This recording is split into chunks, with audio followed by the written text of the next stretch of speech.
Hey guys, so I know you guys have been following me through my little series called Working Out Wednesdays, where we just get together real quick on a quick video and just tell you a couple pointers, things that you can use throughout your real estate journey. Today we'll be talking about inspections, and it'll be pretty short and quick because I'm hoping next week I can do another video on inspections and get someone that I use frequently, House Calls of Acadiana, to come on a live with me and give you guys some pointers from an actual inspection company. But I just wanted to go over real quick. So when you're making an offer on a home, piece of land, whatever it is, once that offer is expected, or when that offer is accepted, excuse me, you have what's called a due diligence period where you get that time to go in and get every necessary inspection that you need, such as video piping, HVAC, coming in and checking your air conditioner, any plumbing, checking anything that could become a essentially a debt for you at the end of the year.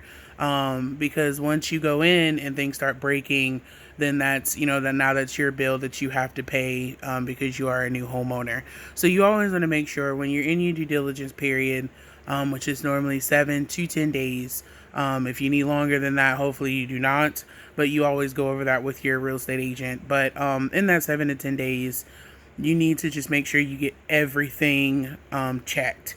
Like I said, whether it's the air conditioner, whether it's the plumbing, whatever it may be, check all of it. House Calls of Acadiana is the inspecting company that I normally use, mainly because they do an amazing job. They go under and in the house. They do video piping.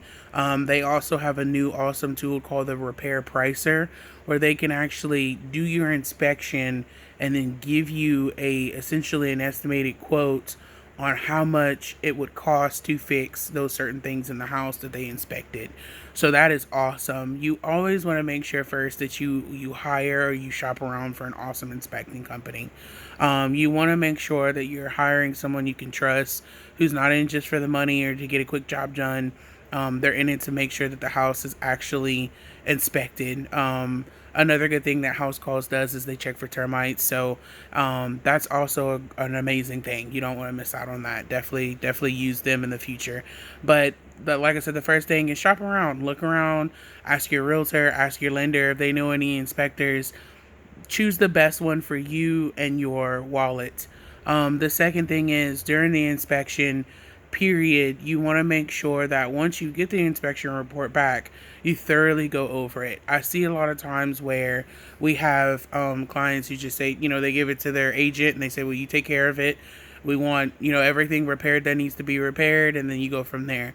Always look over it. Look over the inspection report. It's yours to keep. You paid for it. So always make sure you look over it and you catch everything that needs to be caught. The third thing I would say is that once the inspection is done, you've gone on the inspection report, when you go to ask for repairs. So whenever you're done with the inspection report, you've looked through it. At that point, you can you can request a repairs on certain things in that inspection report. It's essentially negotiating between you and the seller. Look, I got this inspection report back. This is what was on it. It said the roof is leaking. This is what's going on. These are things that need to be fixed before we can close. And your realtor will write up a response to inspection. And in that report, you guys need to make sure you're being very detailed. It's a mistake that I've had happen in the past, and I didn't think about it.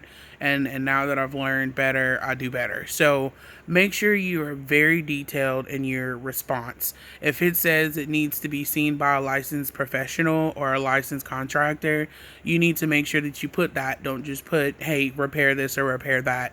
Make sure you put very detailed explanation of what it is, what you are asking for, so that it can get fixed.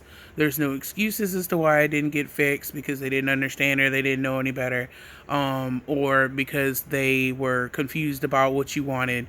Always be very detailed. Make sure your agent understands that and explains that to them. And then once it is done and it is complete, always ask for receipts. If they're going to get a contractor to fix it, a licensed professional, that professional will have receipts of the work that was done. Always make sure you get your receipts, number one, so that whenever something breaks, you can go back and talk to the person who actually fixed it. And number two, so that you have proof that it was done. You never just want to take their word for it that they went in and fixed everything that they said. Sometimes you'll get pictures, they'll send you pictures. Hey, this is what's fixed between the listing agent and the buying agent. Hey, this is what was fixed. No, always make sure that you have receipts. And if you need to, during your walkthrough, you need to look at those things. You'll always get to have a walkthrough before you close. So during that walkthrough, make sure you go over everything that was on the list. Make sure that you and your agent are in line with each other on what you asked for and that it got done. So like I said, next week I'm hoping I can get House Calls of a Kitty and actually on a live so that they can talk about the good things about inspections and the awesome things that they offer. But like I said, guys, Work It Out Wednesdays is just for you guys to check it out and try to gain some knowledge when you're going through these real estate deals. We know that you guys are using amazing real estate agents and amazing realtors to help you with your transactions, but you always want to make sure that you know what you're doing too. So this is Work It Out Wednesday number 2. I hope we can do a great job next week, and I appreciate you guys for listening. Thank you.